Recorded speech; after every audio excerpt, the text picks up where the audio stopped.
Então, gente, ah, essa semana a gente conversou de vários assuntos, também com os irmãos aqui. Aí eu falei, a gente seria muito bom se a gente relembrasse um pouquinho as, os fundamentos, né, do cristianismo. O que é? Porque saber defender, né? Para saber defender, como você fala, mas também para a gente ter uma base realmente cristã. É saber, porque é terrível o que acontece, né? Nas famílias, na sociedade, é terrível, não tem mais respeito, entendeu? Não tem mais respeito de nada. É complicado, né? Isso. Então, por que não tem respeito? Porque as pessoas, é a gente mesmo. Agora, estudando, relendo o capítulo 5 de Mateus, do Sermão no Monte, mas é inacreditável, até para mim, eu vejo coisas novas, mas realmente novas. Eu vejo o capítulo 5 de Mateus e talvez ligeiro, aí lá 50 vezes ou mais. Então, a gente realmente, a palavra, ela nos mostra, ela se atualiza, parece que a palavra se atualiza com os eventos. Parece que ela está atendendo sempre a nossa vida. Por exemplo, hoje, em 1990, a gente vivia como alguma coisa estava atendendo para essa época.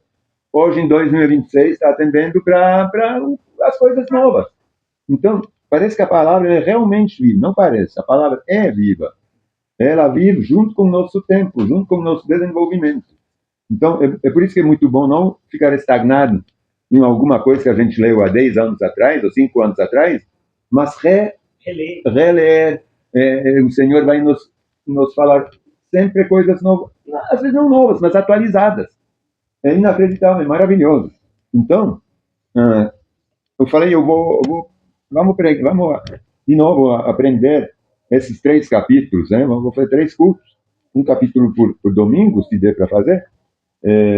A gente vai passar o Sermão do Monte inteiro de novo, porque é maravilhoso. Porque a gente vai de novo se atualizar sobre as promessas do Senhor. Quais são as promessas? São realmente essas promessas que a gente escuta em todo lugar? Ou são as promessas realmente de uma vida de paz, de uma vida alegre, de uma vida junto com o Senhor, entendeu? E não uma vida aqui no mundo. É uma vida no mundo, mas junto com o Senhor. Então, vamos começar. Se trata, então, dos capítulos 5, 6 e 7 do Evangelho de Mateus, né? Segundo Mateus. Aí, pesquisando dessa vez, eu vi que o Sermão no Monte é considerado no mundo, na humanidade, o ensinamento mais espiritual de todos os tempos. Não há um livro, não há nada mais espiritual, que mais ensina sobre as coisas espirituais, o Sermão no Monte. Ele é para a humanidade a coisa mais diferente, mais bem feita, né, para o ser humano. Então, vamos ler. Mateus, então, capítulo 5, versículo 1. Aqui eu tenho o subtítulo Sermão no Monte. Certo dia, quando Jesus viu que as multidões se ajuntaram, subiu à encosta do monte. Subiu à encosta do monte e ali sentou-se. Seus discípulos se reuniram ao redor e ele começou a ensiná-los. Tem uma coisa que eu queria ressaltar aqui. A gente vê, está escrito aqui, subiu no encosto do monte e ali sentou-se. Jesus, ele sempre ensinou sentado, nunca em pé. Só na sinagoga, quando ele lia a palavra, e depois para ensinar, acabou de ler, ele ia sentar. Então, ele ia, porque lá na sinagoga todo mundo lia em pé, mas aí eu vi uma coisa, seja no barco, quando ele pegou o barco, se afastou um pouquinho, estava sentado no barco, não estava em pé. Aí, em todo lugar, estava sentado. Tem uma coisa que a gente tem que reparar, Jesus, ele veio como servo, ele não veio para dominar. Sim, se quisesse, ele já... Então, imagine, quando você sobe no encosto do monte, você já está acima de todo mundo. Já chegou um pouquinho lá meio cansado, né? Não, e depois você tá olhando o pessoal de cima para baixo. Então, você já está dominando. Então, se ele ainda levanta, realmente ele vai mostrar uma autoridade. Essa autoridade, a gente tem que reconhecê-la nele. Não é ele tem que impor. Exatamente. É como as boas obras, né? elas têm que vir, ser decorrentes da nossa fé. Não é porque a gente faz obras que a gente tem fé. É porque a gente tem fé que a gente faz as obras. Entendeu? E isso é bem importante, porque hoje, nos templos, se constrói altares para dominar, porque altar não precisa mais. Na verdade, todo mundo prega em pé, atrás de um pupitre. Não precisaria, porque já está no altar, já está em cima, não? Então, essa cultura de querer pôr uma pessoa em destaque, Jesus nos mostra que a gente não tem que se destacar. A gente tem que sentar, é ser no mesmo nível que todo mundo. É para ensinar, não é para obrigar. Né? Então, isso já é um destaque que a gente tem que lembrar. Seus discípulos se reuniram ao redor dele, ele começou a ensiná-los. Aí tem todas as bem-aventuranças aqui. Felizes os pobres de espírito, pois o reino dos céus lhes pertence. O pobre de espírito, a gente sabe que aqui são esses que se desmuniram, né? Na verdade, de todo o orgulho, de toda... São os convertidos. São os convertidos. Não é pobre de espírito, é pobre em espírito humano, mas que agora recebe o Espírito de Deus. Entendeu? Então, felizes os pobres de espírito, que precisam de Deus, né? Quando a gente sente uma pobreza, que a gente precisa do Espírito de Deus. Entendeu? Exatamente. Pois o reino dos céus lhes pertence. Então, a gente quer ter uma nova vida, viver novamente, se batizar, para justamente ser regenerado. Felizes os que choram, pois serão consolados. A gente também pode ler aqui, felizes os que têm o coração arrependido, contrito. Exatamente. E choram no sentido de, mas como está ruim, como eu sou ruim, né? Como eu sou pecador. Não é porque eu sou triste. Eu sou triste por ver meus pecados. Felizes os humildes, pois herderão a terra. Aqui, se herderar a terra, é pensando no milênio, né, já.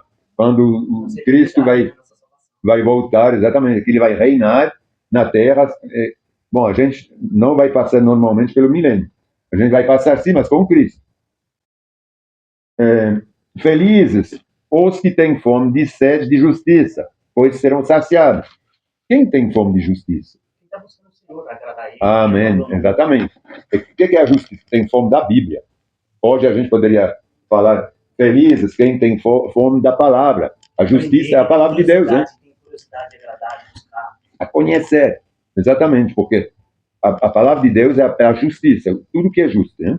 Então hoje seria feliz quem tem sede da Bíblia, da palavra, de seguir.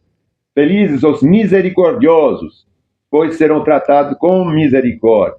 Os misericordiosos é o contrário dos egoístas, né? Quem tem misericórdia está pronto, está com o coração na mão. Perdoa também, né? Então, feliz quem perdoa, pois será perdoado, né? Feliz os que têm o coração puro, porque verão a Deus, que não são enganadores, que são... Como que a gente tem o coração puro? Quando a gente é regenerado também, né? Quando a gente se converte, e que a gente aí recebe a pureza, a santidade, né? Que a gente é regenerado mesmo. Felizes os que promovem a paz, pois serão chamados de filhos de Deus. A paz é quem? É Jesus Cristo. Feliz quem promove Jesus Cristo, então. Quem promove o Evangelho, as boas novas, né? Felizes esses que anunciam as boas novas. Felizes os perseguidos por causa da justiça, por causa da palavra de Deus, né? Quando a gente é perseguido, quer dizer que a gente, então, realmente faz diferença. Porque se ninguém vê nada em nós, não fez diferença, a gente não é perseguido, a gente não, quer dizer que a gente não tem a palavra no coração. Felizes são vocês. Não, felizes os perseguidos por causa da justiça, pois o reino dos céus lhes pertence. Felizes são vocês quando por minha causa sofrem zombaria e perseguição, e quando outros, mentindo, disseram todo tipo de maldade a seu respeito. Exatamente no mesmo sentido, né? Quando os outros começam a nos tratar mal, a falar mentiras sobre a gente, é porque justamente a gente não faz parte da mesma laia, né? A gente é diferenciado, né? Alegrem-se e exultem, porque uma grande recompensa os espera no céu. Às vezes a gente não tem a recompensa aqui. É isso que muita gente vai para a igreja querendo justamente a recompensa que fala, não, agora eu estou, Senhor, você está devendo. É praticamente isso. Eu não estou indo para a igreja, eu não ia antes, agora estou indo, estou pagando dízimo, estou dando oferta. Cadê a minha vida em troca? Eu não vejo nada diferente. Ah, alegrem-se, peraí, no 12, vou repetir o 12. Alegrem-se e exultem, porque uma grande recompensa os espera, onde? No céu. E lembrem-se do que os antigos profetas foram perseguidos da mesma forma. É verdade, quando a gente lê a palavra, a gente vê que os profetas foram perseguidos, né? Não é? Tem uns que foram até mortos. Então, a gente não tem que mudar. Se a gente hoje não. Por que seria diferente? Né? Para a gente. Vocês são o sal da terra. Quer dizer, o quê? O exemplo, né, da terra. O sal da terra. É o exemplo. O sal é quem tem essa coisa diferente, a palavra. Mas se o sal perder o sabor, para que servirá? É verdade, se o sal não tem mais sabor, a gente pode jogar ele fora, hein? Então, quando o sal se a gente tem o sabor, é que a gente, se a gente é o sal, é que a gente tem a palavra. Se a gente perde o sabor do sal, é que a gente perdeu a palavra. É que a gente se desviou, não é? Então, perder o sabor do sal é tudo qualquer um cristão que se desviou. E perdeu a palavra, né? E perdeu o caminho. É possível torná-lo salgado outra vez? Será jogado fora e pisado pelos que passam, pois já não serve para nada. Então, quem se desviou já não serve mais para nada, pelo menos não para Cristo. Ele não vai mais proclamar as boas novas, ninguém vai se converter e vai ser salvo por causa dele. Não serve mais para nada, vai ser cortado e jogado fora. Vai ser pisado e jogado fora. É impossível esconder uma cidade construída no alto de um monte. E não faz sentido acender uma lâmpada depois colocá-la sob um cesto. Se a gente está iluminado pela palavra, todo mundo verá. É como uma cidade construída em cima de um monte. Uma vez que ela se ilumina, ela vai ser vista de longe por todos os arredores. Então, se a gente tem a luz de Deus, todo mundo vai ver. Se ninguém vê, então tem coisa errada. Se a gente se esconde, não, peraí, eu não vou deixar ver, eu sou cristão. É como se a gente tivesse uma luz e escondesse ela debaixo de uma cama, sei lá onde. Colocar sob um cesto, ou debaixo de um cesto. Pelo contrário, ela é colocada num pedestal de onde ilumina todos que estão na casa. Da mesma forma, suas boas obras devem brilhar para que todos as vejam e louvem seu Pai, que estão no céu. Mas é exatamente como eu falava antes. Essas aqui são nossas boas obras que brilham depois que a gente recebeu a luz, certo? Depois que a gente é convertido, depois que a gente já tem nossa fé viva. Então, a nossa fé nos faz o quê? Fazer boas obras. Não é porque eu estou fazendo boas obras que eu mereço a salvação. Porque tem muitos que são assim. Principalmente nas religiões estatais. Você tem que fazer isso. Você tem que pagar isso. Você não pode morrer rico.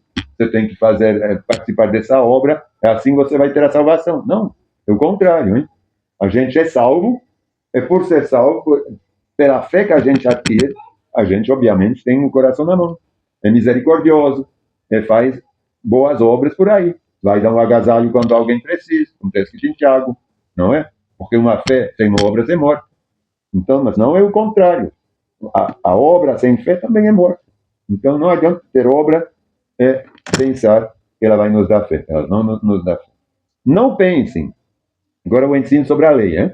Não pense que eu vim abolir a lei de Moisés ou os escritos dos profetas.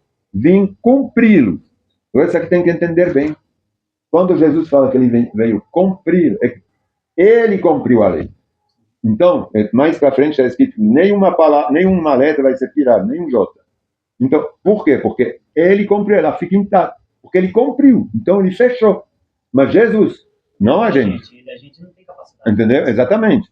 Só que ela continua lá, válida. Mas ela não nos salva. Acabou, é nova aliança. E Jesus fechou tudo isso e cumpriu tudo que está na lei. Ele foi amaldiçoado. Ele agora é o Salvador. Sim. Ele está escrito na lei, a madeira é amaldiçoada. É que ele vai ser amaldiçoado. Ele foi na madeira. Ele foi amaldiçoado. Então ele cumpriu tudo. A gente não precisa cumprir a lei. Tem muita gente que quer cumprir por nós. Sim, exatamente. Mas também não quer dizer que a lei não existe mais a lei. Ela continua. Eu lhes digo a verdade: enquanto o céu e a terra existirem, nem a menor letra ou menor traço da lei desaparecerá até que todas as coisas se cumprem. As coisas são as profecias, né? A maioria já se cumpriu, mas a lei continua intacta, né? Mas ela não é mais para a gente, ela foi cumprida pelo Senhor. Portanto, quem desobedecer até o menor mandamento e ensinar outros a fazer o mesmo, será considerado o menor no reino dos céus. Quando é considerado o menor, não é que ele está salvo, ele é o menor. Alguém no reino dos céus, não é todo mundo que está salvo. Quando ele fala aqui do reino dos céus, é o que acontece depois do reino daqui. Então, quem não é salvo é o menor. O maior é salvo, o menor não é salvo. Ele vai ser considerado o menor. Então, não faz parte, não é uma questão de recompensa. Ah, você é maior dos salvos, eu sou menor dos salvos. Tudo bem, existe, mas essa aqui não é relacionada a isso. Não é relacionada a galardão. Está escrito assim: portanto, quem desobedecer até ao menor mandamento e ensinar outros a fazer o mesmo, imagina alguém que ensina a desobedecer. Ele vai ser salvo? Impossível. Né? Será considerado o menor no reino dos céus. Mas porque tudo está no reino dos céus. Aonde que Deus reina? Aonde que vai estar o lago de enxofre? Aonde que vai estar jogada a besta? Ela não está aqui, não vai ser aqui. Vai ser, bom, a gente não sabe onde é, mas faz parte do reino dos céus. Né? Porque a gente vai estar lá no juízo, junto com Deus, eles vão ser julgados, ser jogados no lago de enxofre. Então, a gente vai estar no reino dos céus, julgando. Mas aquele que obedece à lei de Deus, que hoje também é o Evangelho, e ensiná-la, será considerado grande no reino dos céus, será salvo. Os outros não. Eu os advirto, Jesus falando, eu os advirto, a menos que sua justiça, imagina, isso aqui é impossível, a menos que sua justiça supera muito a justiça dos mestres da lei e dos fariseus, vocês jamais entrarão no reino dos céus. Quer dizer o que isso aí? A gente não pode se achar justo, porque ele fala, a menos que a sua justiça supera de longe quem? Os fariseus e os mestres da lei. Os fariseus são salvos? Ou uma raça de víbora e de hipócrita? Não são salvos, hein? Os mestres da lei também não. Os mestres da lei são os saduceus, os escribas. Hein? Eles não são salvos. Eles se acham tudo poderoso. Então, mestres da lei e fariseus, eles conhecem a palavra. Uns conhecem a palavra, outros são extremamente religiosos. Eles podiam ser escribas, mestres da lei e fariseus. Eles poderiam ser também escribas e saduceus, mas nenhum deles é salvo. Como ele sempre fala no Novo Testamento, ele pega eles como exemplo ruim. Então, aí ele fala agora, onde que ele coloca a barra da salvação? A menos que vocês sejam bem mais superior a eles, vocês não vão ser salvos. Então, a gente tem que ser superior a eles, né? Porque eles não são salvos. É isso que ele está falando, vou reler. Porque quando a gente lê assim, a gente pensa, não, tudo bem. Eu os adverto, a menos que a sua justiça supera muito a justiça dos mestres da lei e dos fariseus, eles têm a justiça que é a palavra também, né? O Antigo Testamento. Vocês jamais entrarão no reino dos céus. Então, a gente não pode se igualar aos fariseus ou aos saduceus. A gente tem que estar bem acima, porque eles são hipócritas, são uma raça de víbora, e a gente não. A gente tem que ser discípulo de Cristo. Então, se a gente pensa que eles eram religiosos e que eles eram alguma coisa, a gente tem que ser muito mais, porque eles não eram nada. Vocês ouviram o que foi dito a seus antepassados: não mate, e se cometer homicídio, estará sujeito a julgamento. Eu, porém, lhes digo que basta irar-se contra alguém para estar sujeito a julgamento. Quem xingar alguém de estúpido, corre o risco de ser levado ao tribunal. Quem chamar alguém de louco, corre o risco de ir para o inferno de fogo. Tem raca, esse negócio de louco. Aí, o que ele quer dizer também aqui? Vocês ouviram que foi dito a seus antepassados. Esse aqui não é esse que está escrito na Bíblia, né? Porque a gente pensa, Antigamente, no Antigo Testamento, estava escrito que não mata, e se cometer... Não, porque tem uma outra versão que está escrito não assassina, porque matar pode. A gente pode matar, não uma pessoa. Porque não mata seria... Tem muitos que pegam esse não mata para falar que ele não poderia matar animais. Não pode matar nada. Não mata. Então, a tradução certa seria não assassina. Porque assassinato é... Se não assassina um cachorro, sei lá, um boi. Não, você não cometeu assassinato. Mas você matou. Você mata o boi para comer. Entendeu? Então a gente tem que fazer a diferença contra isso. Aí quando ele fala, eu porém lhes digo, basta irar-se contra alguém para estar sujeito a julgamento. Quem xingar alguém de estúpido, corre o risco de ser levado ao tribunal. Quem chamar alguém de louco, esse aqui era quando eles falavam, essa raca, chamar alguém de desviado, de coisa assim. Esse aqui era terrível, de dizer isso de alguém que não era, que a gente não tem que julgar. Esse raca, ele quer dizer, você é um ninguém. Desprezar, exatamente. Então, isso é terrível quando a gente despreza um irmão, por exemplo.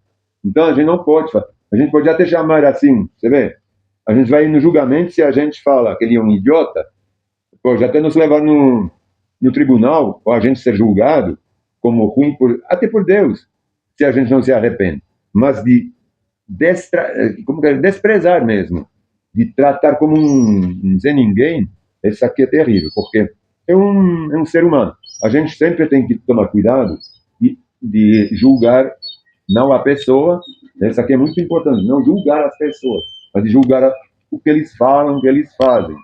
Aí não destratar a própria pessoa, não posso falar, não, posso te repreender. Você te fala, não, isso aqui não, está muito errado o que você está fazendo. Agora, fala, não, você é um estúpido, porque sei lá porque você está fazendo. Não é a pessoa que é estúpida, é o que ela está fazendo que é estúpido. Mas nunca pode tratar a pessoa de estúpido, porque é uma criatura do Senhor igual a mim. Agora, eu posso viver uma fase ruim ou uma fase boa, sei lá, como que a gente pode chamar isso.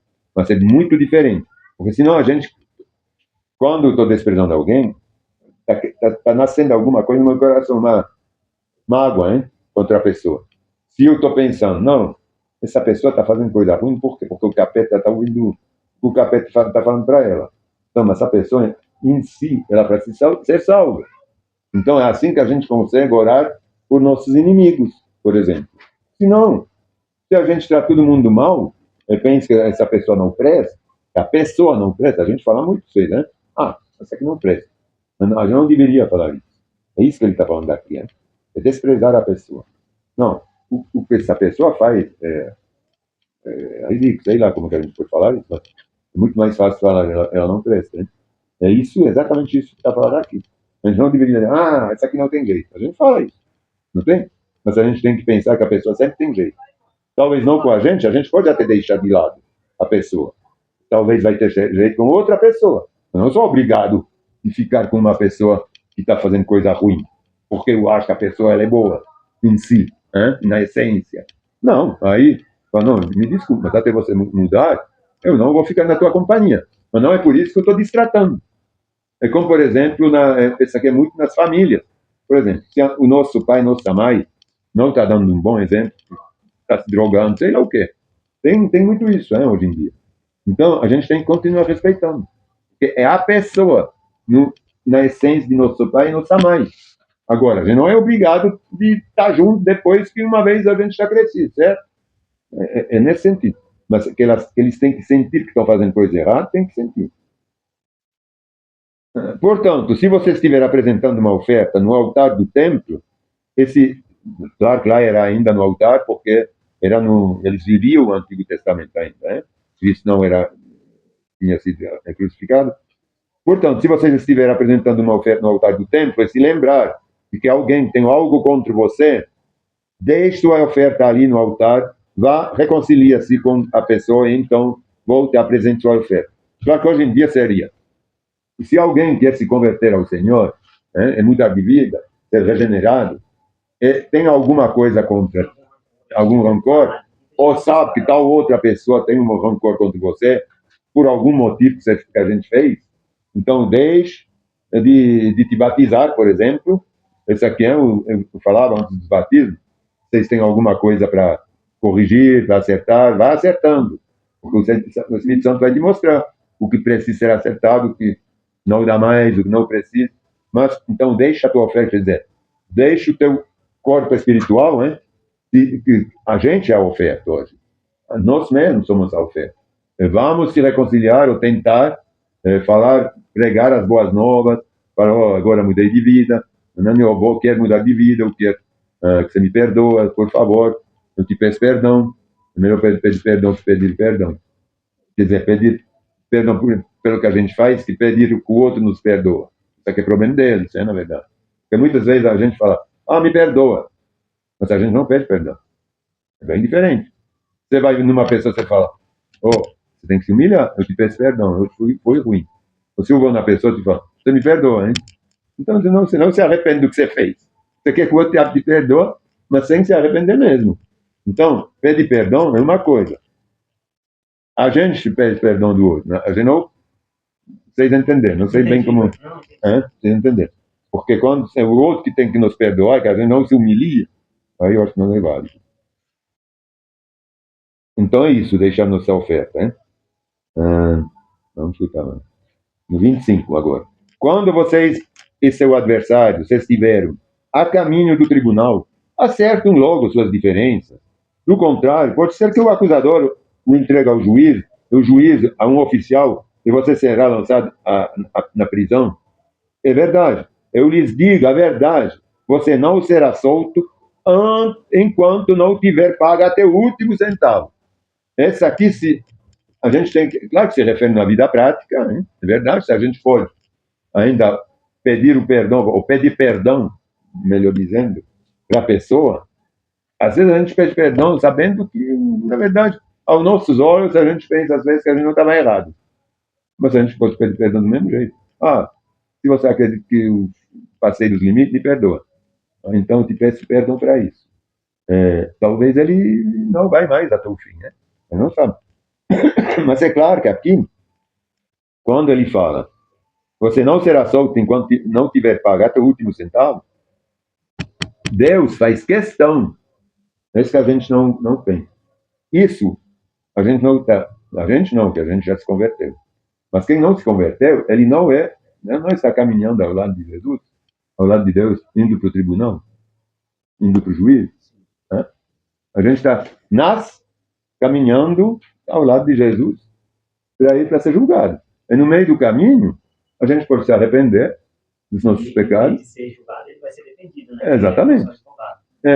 Em vez de ser julgado, a gente vai ser perdoado por Cristo. Não é? Já aqui. Então, quando ele fala aqui, se você não se converte a Deus, Deus vai cuidar. Esse aqui a gente tem a garantia aqui. Porque Deus não é protegerá. No sentido, ele perdoa. Mas se você faz o que ele está pedindo. Se não fizer, não perdoa. Vai chegar no julgamento, não vai ter. É isso. Depois eu vejo lá quando chegar. Não vai ter. Deus faz questão de dizer aqui, você vai pagar até o último. Você vai, eu lhes digo a verdade, você não será solto enquanto não tiver pago até o último centavo. Então você não vai ter a salvação até você ter se arrependido. Então, não adianta. Se a gente não se arrepender agora, não vai ter mais como depois. Isso aqui está claro. Porque a gente vai estar no Sheol, lá, no Hades, que eu até escrevi aqui.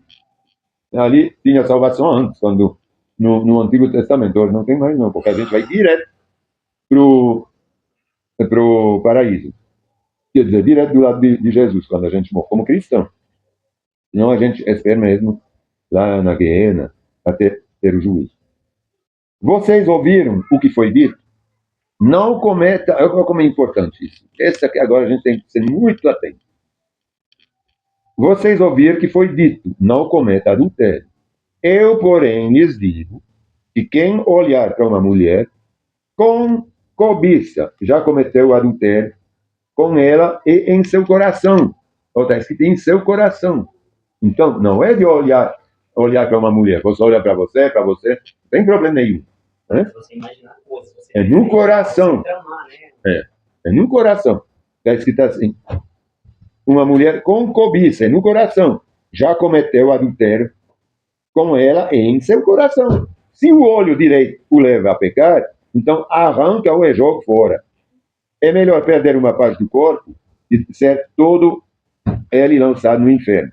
É óbvio que essa aqui é figurada, não vai arrancar o olho, não vai mudar o coração, porque está no coração. Então, mas, quer dizer, se continua esse sentimento de cobiça, quando você olha, aí você tem que realmente se colocar em questão, pedir perdão a Deus para que o coração muda. E se a mão direita o levar a pecar, corta e joga fora. É melhor perder uma parte do corpo e ser tudo ele lançado no inferno.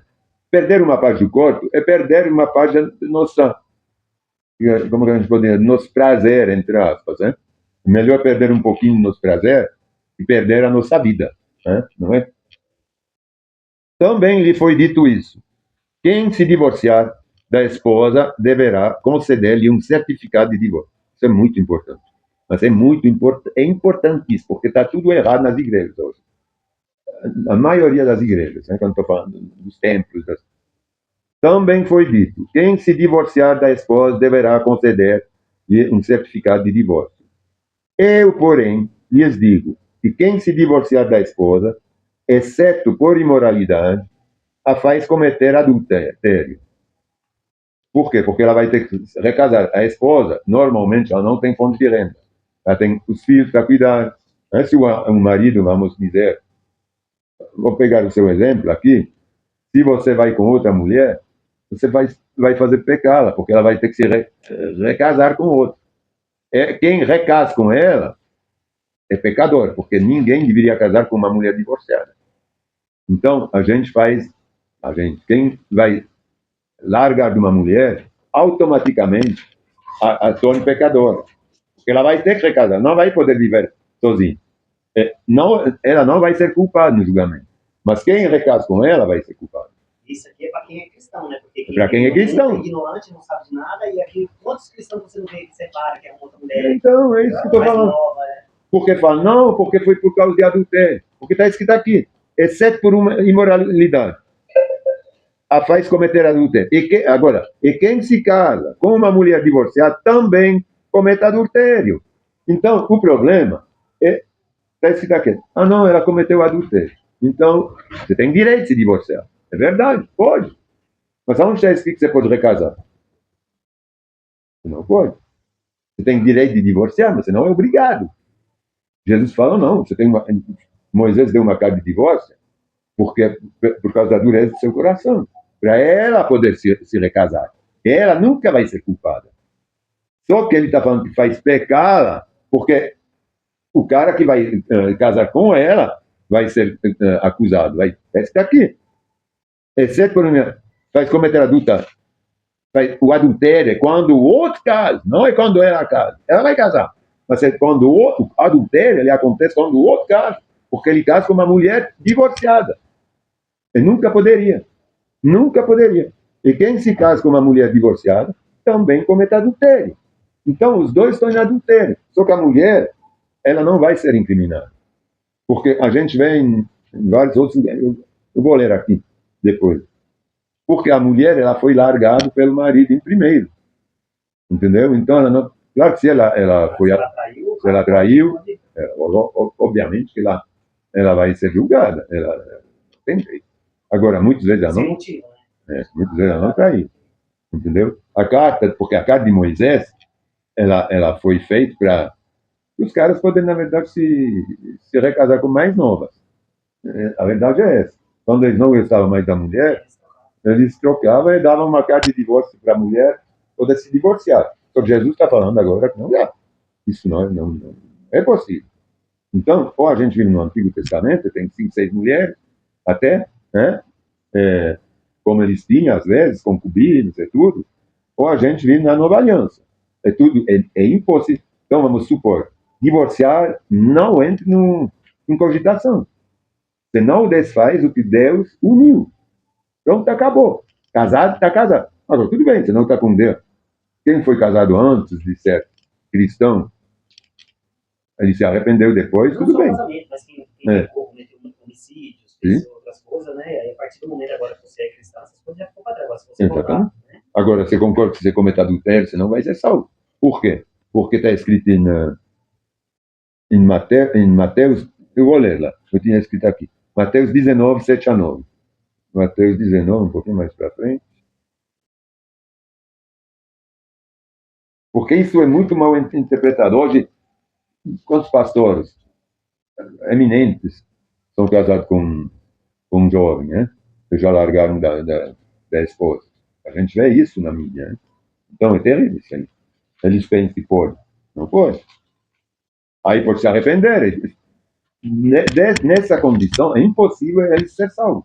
Eu não posso julgar. Também, né? Então, eles sabem. Agora, eles podem se arrepender, mas se arrepender implica o quê?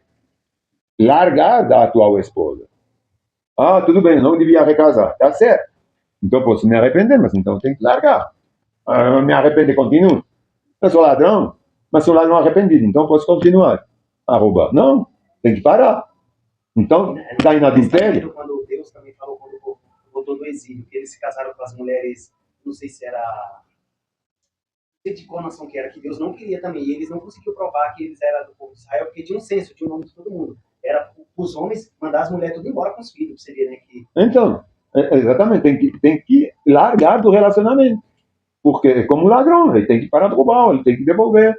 Então, quem se arrepende não pode continuar em adúltera, então não pode continuar nessa condição. Aí tudo bem, vai ser salvo. Mas tem que realmente largar, isso não é fácil. Né? Por isso, ninguém, uma vez que você entra nessa coisa, é complicado. Mas, claro que é válido para todos que não conheceram, para todos que conheceram o Senhor. 19, 7, 10, vou só ler lá. Eles perguntaram, então por que Moisés disse na lei que o homem poderia dar à esposa um certificado de divórcio e mandá-la embora? Jesus respondeu, Moisés permitiu o divórcio apenas como concessão, pois o coração de vocês é duro, mas não era esse o propósito original. O propósito de Deus é quem se uniu, ninguém desfaz o que Deus uniu. É isso o propósito original, não foi? Aí, como eles queriam, assim, ele deu como concessão. Não, tudo bem, a gente concede, depois de divorciar. Não dá, né? Como concessão, pois o coração de vocês é duro. Mas não era esse o propósito original. Eu lhes digo o seguinte: quem se divorciar de uma esposa, o que só poderá fazer em caso de imoralidade, então não pode divorciar de jeito nenhum, somente se ela traiu, e se casar com outro, cometerá o adultério. Então pode se divorciar, mas nunca mais vai poder casar. Nunca mais. Vai viver solteiro. Aí, no caso ou divorciado. Se a mulher falecer, tem outra passagem. Você pode casar com uma mulher cristã também. Não, mas você não se divorciou. Você não se divorciou. Você repudiou. Em caso de adultério, você pode também. Não pode casar. Você pode ser. Está escrito, não pode. Também você pode separar e ficar sozinho, né? Você fica sozinho até o final da vida. Como? Mas se a pessoa também Eu, por exemplo. Continuar, não tem problema. Se a É. pessoa quiser perdoar a traição e continuar casado, pode. Ah, sim. Mas o que não pode é separar Exatamente. e casar de novo. Normalmente, você tem que perdoar. É isso que ele está falando. Por causa da dureza do coração do homem. Ele deu como concessão. Mas normalmente, você tem que, entre casados, um tem que pedir perdão e o outro tem que perdoar. É como qualquer um. É como qualquer uma coisa. É pedir perdão. Eu fiz uma coisa ruim. É muito complicado. Mas é muito complicado mesmo. E é por isso que você vê grandes nomes religiosos que são casados com mulher que não quer, que não larga. Tem uma coisa carnal, uma coisa que envolve, às vezes, novos filhos. É complicado. Então, tem que pensar duas vezes antes de falar, não, eu vou te repudiar. Mesmo se ela foi imoral, ou o marido foi imoral, eu acho que é melhor perdoar. É isso que eu sempre falei. Quando tem muita gente que, às vezes, me pedia conselho, ele pede conselho. Eu sempre falei, bom, a palavra, ela fala de perdoar. Porque tem gente que me falava assim, Você poderia orar para meu filho? Porque ele está se divorciando? Já que a mulher não tira tudo dele? Porque ele está querendo tirar tudo do meu filho. Eu falei, não tem condição, você quer que eu ore? Não tem condição. Eles têm que ver se eles não se reconciliam. Porque a última coisa a fazer é o divórcio, porque vai ter que viver sozinho. Não tem? Não tem escolha. Então pode, mas vai ter que viver sozinho. Então é complicado. Agora, se não tem ninguém que advierta disso, que você não é convertido, tanto fez. Porque naquele momento você não está salvo de qualquer forma. Não é? Agora, uma vez que você tem um entendimento, você se converteu, você se batizou até, aí o Senhor vai fazer questão de ver até o final que a sua palavra seja honrada, hein? Ensino sobre o juramento e votos. Vocês também ouviram que foi dito a seus antepassados: não quebre seus juramentos, cumpra os juramentos que fizeram ao Senhor. Eu, porém, lhes digo que não façam juramento algum. Não digam juro pelo céu, pois o céu é o trono de Deus. Também não digam juro pela terra, pois a terra é onde ele descansa os pés. E não digam juro por Jerusalém, pois Jerusalém é a cidade do grande rei. E nem sequer digam juro pela minha cabeça, pois vocês não podem tornar branco ou preto um fio de cabelo se quiser. Isso é do, acho que é o sétimo, terceiro mandamento. Não é que está escrito não jurar. Está escrito não leva o nome de Deus em vão. Não usa o nome de Deus em vão. Aí eles fizeram, virou assim, pegar essa coisa de não levar em vão, é que você não poderia jurar. E seria só isso, de jurar pelo nome de Deus. Não é. Isso aqui não está na palavra. Você usar o dinheiro para ganhar dinheiro, usar o nome de Deus para ganhar dinheiro. Exatamente. Não levar, não misturar. Então, não é só no nome de Deus. É em tudo. Nem na minha cabeça, nem... Não tem que jurar. Ele fala depois. Quando disseram sim, seja de fato sim. Quando disseram não, seja de fato não. E qualquer coisa além disso, vem de quem? Do diabo. Então não precisa jurar. Precisa jurar? Precisa prometer, fazer promessa? Não. Eu te prometo que eu vou fazer. Porque senão eu iria fazer. Então, a tua palavra não tem nenhum valor. Você precisa prometer, você precisa jurar? Não. Eu estou te falando, eu vou fazer. Então, se é sim, não é não. Eu não vou fazer. Acabou. Vocês ouviram também que foi dito: olho por olho, dente por dente. Eu, porém, lhes digo que não se oponham ao perverso.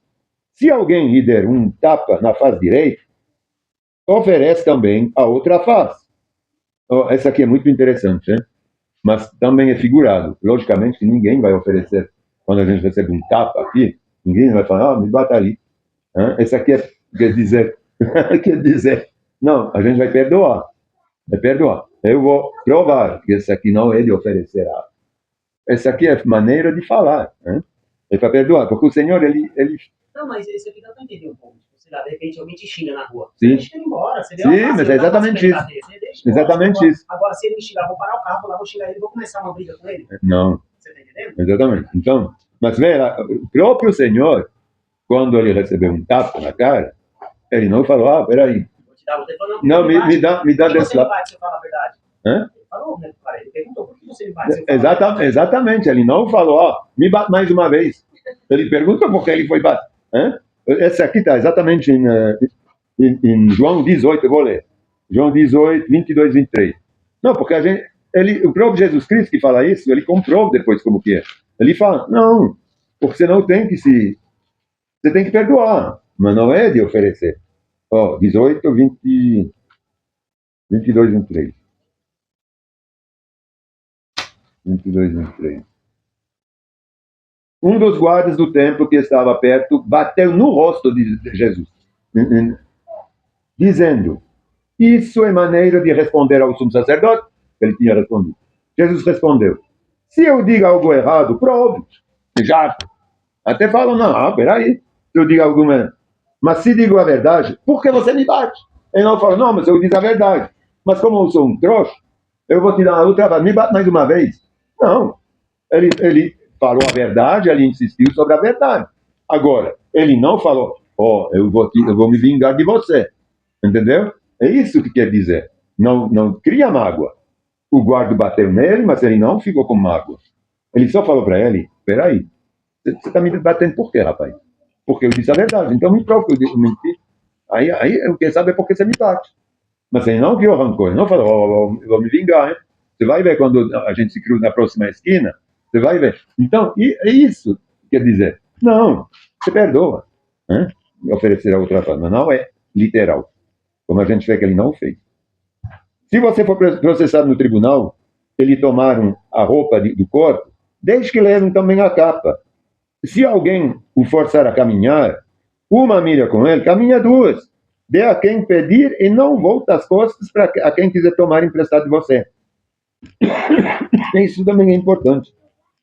Porque às vezes, quando a gente empresta alguma coisa, ou dá alguma coisa, ou alguém nos fala alguma coisa, a gente quer fazer a mesma coisa, né?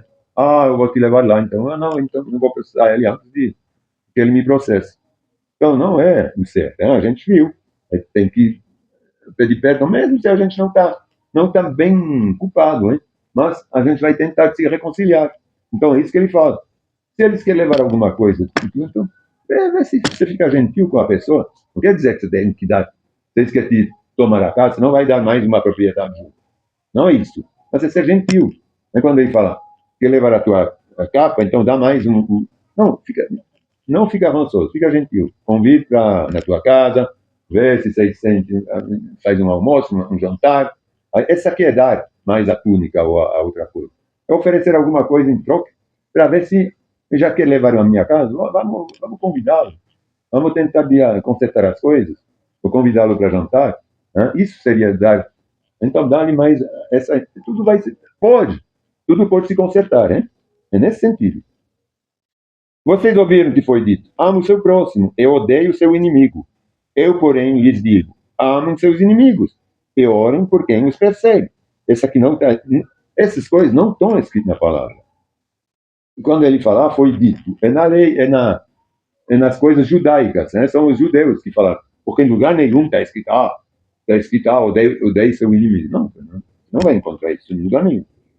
Eu, porém, lhes digo, amem seus inimigos. Agora, isso aqui está escrito aqui. E orem por quem os persegue. Desse modo, vocês agirão como verdadeiros filhos de seu Pai, que está no céu. Pois ele dá a luz do sol tanto para quem os maus como para os bons. E faz chover tanto sobre os justos como os injustos. Então, a gente tem que amar todo mundo. Ele não ama todo mundo, a priori. Ele não faz prosperar todo mundo. Não dá água em cima da horta do injusto, tanto como em cima da nossa, que a gente acha que é justo. Se amaram apenas aqueles que os amam, que recompensa receberão? Se eu amo apenas quem me passa a mão no cabelo, na cabeça, até os cobradores de imposto fazem o mesmo, não é? Eles agradam quem paga para eles. Os outros eles não gostam. Se cumprimentaram apenas seus amigos, que estarão fazendo demais? É verdade, qual é o exemplo que a gente dá? Não, esse aqui eu não gosto. Esse aqui ele falou mal de mim, eu não vou cumprimentar. Então, o que a gente faz? Todo mundo faz isso. É o que todos fazem mesmo. Até os gentios fazem isso. Portanto, sejam perfeitos, como perfeito é seu Pai Celestial. É como, pegando o exemplo de Jesus Cristo, né? Ele foi perfeito. Então, a gente tem a Jesus nosso exemplo, não é? Jesus a gente não tem que ser imitador de Cristo. Então, sejamos perfeitos nesse sentido. Ele não vai chegando à perfeição de Cristo, hein? Mas a gente pode ser perfeito no sentido de imitar, de fazer o melhor possível para imitar a Cristo, hein? De não fazer como todos fazem os gentios. Então você fez isso, a gente imita, hein? Então a gente tem que ser a diferença, a gente tem esse sal, a gente tem essa luz. Então deveria ser fácil para a gente ser diferente, hein? Ser igual a Jesus, mas não é tão fácil. Mas deveria ser fácil ser igual a Jesus. Vamos orar? Agradecer. Senhor, a gente te agradece porque a gente quer que o Senhor nos transforme, que seja uma transformação interna, não uma transformação assim que a gente quer. Não que seja uma obra que